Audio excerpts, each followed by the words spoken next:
Donc, abordons maintenant les mesures hygiéno-diététiques qui sont quand même la pierre angulaire de la prise en charge d'un hypertendu, même si on l'a compris, le traitement pharmacologique a sa place rapidement, on en rediscutera tout à l'heure.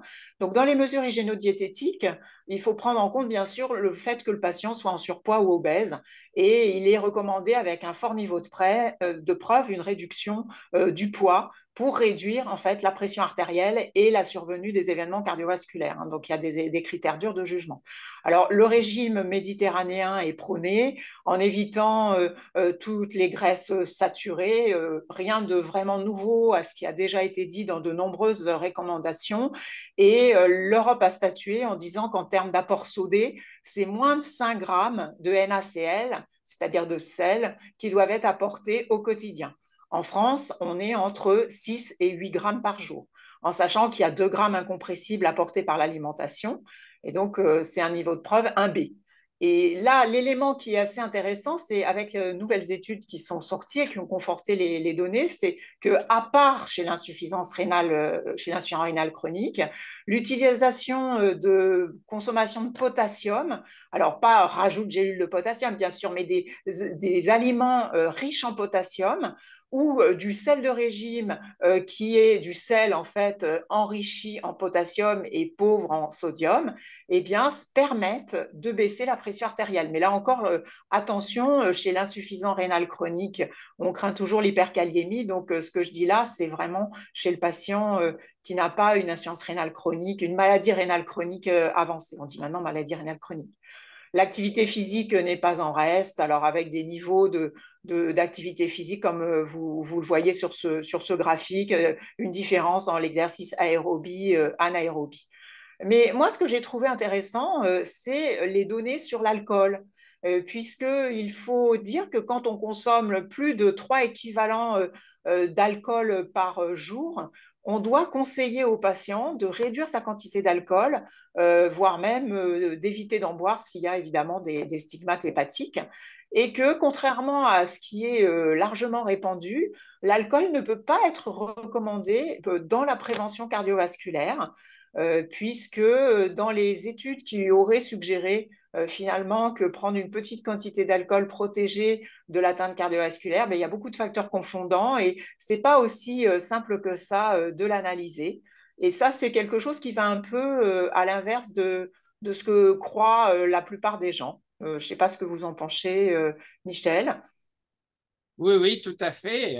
Je rappelle, comme je vous l'ai dit tout à l'heure, hein, en France, le vin n'est pas de l'alcool, mais c'est de l'alcool. Et donc, c'est pareil, il n'y a pas de paradoxe spécifique lié à l'utilisation du vin. Donc, oui, les gros consommateurs d'alcool ont un risque d'hypertension artérielle qui est difficile à contrôler et cela augmente aussi le risque d'accident vasculaire cérébro hémorragique, hein. Exactement. Et c'est même pour ça qu'on dit la consommation excessive d'alcool, les grosses quantités d'alcool le week-end sont vraiment à éviter chez l'hypertendu en raison de ça. Voilà. Et enfin, le problème majeur et crucial, c'est l'arrêt du tabac. L'arrêt du tabac, ça concerne beaucoup de personnes. Hier, en consultation, j'ai vu plein de fumeurs. Et c'est vrai qu'on est assez démunis. Donc, il y a sans doute à s'entourer d'addictologues, à s'entourer d'infirmières formées sur l'arrêt du tabac, nous-mêmes à conseiller l'arrêt du tabac. Et comme c'est une maladie chronique, il y a un moment où parfois il y aura un déclic et la personne arrêtera de fumer, soit parce qu'elle est passée à la retraite, soit parce qu'il y a eu la naissance d'un enfant, d'un petit enfant, soit parce qu'elle a vu quelque chose autour d'elle qui lui a fait peur. Et donc, il faut saisir ces opportunités pour tenter de faire arrêter de fumer les patients. Alors, est-ce que je peux rajouter quelque chose sur le Avec plaisir. tabac en particulier? En France, on a une situation qui est terrible, hein. On est à 30% en moyenne de fumeurs. Alors, il y en a plus chez les hommes que chez les femmes. Ça dépend de la catégorie socio-professionnelle. Et ça dépend de l'âge aussi. Mais chacun d'entre nous, on doit être motivé à faire arrêter de fumer. Parce que, en fait, à chaque fois, on passe la patate chaude à quelqu'un d'autre en se disant, bah, c'est l'autre qui va s'en occuper. Or, il faut vraiment s'en occuper d'emblée. Et quand on discute avec les addictologues, et donc chacun d'entre nous peut discuter avec un addictologue, c'est quasiment, c'est un peu brutal ce que je fais. dans ma pratique, c'est que d'emblée, j'aborde le problème du tabac. Je dis que c'est une maladie surrajoutée, parce que c'est une vraie addiction. Et on cesse, en fait, c'est des addictologues qui m'ont appris ça, on cesse de négocier.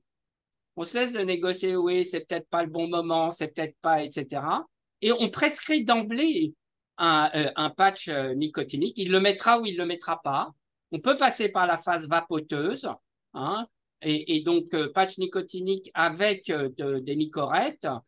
Tout ça étant remboursé actuellement. Et pour ceux qui, dans la gestuelle, reste compliqué, d'utiliser une vapoteuse, déjà, ils vont sentir le bénéfice de ne plus avoir tous les goudrons. Hein, il y aura la nicotine, mais sans les goudrons. Donc, il y aura un premier bénéfice respiratoire.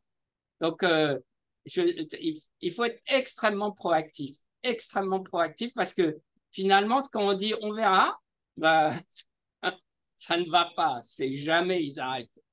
Voilà. Et tout le monde, il faut que tout le monde s'y mette, et Voilà. peut-être qu'avec un discours convergent, avec des abords différents, avec une prise en charge adaptée, on y arrivera. On peut, voilà. Et puis, dernier point qui est intéressant dans ces recommandations, même si le niveau de preuve est de 2C, eh bien, il y a une prise en compte du stress. C'est vrai que le stress est listé dans les facteurs de risque, hein, dans les tableaux qu'on voit. Et il y a une prise en charge du stress qui doit être envisagée dans l'approche hygiéno-diététique. Et il est cité, par exemple, la méditation ou des exercices de respiration pour lutter contre le stress et baisser la pression artérielle. Je dois avouer qu'à titre personnel, c'est quand même compliqué à mettre en place. Et si ça se trouve, il y a des patients qui le font sans même nous le dire, de la même façon qu'ils utilisent un appareil d'automesure sans nous le dire. Mais ça, c'est un des éléments des mesures hygiéno-diététiques.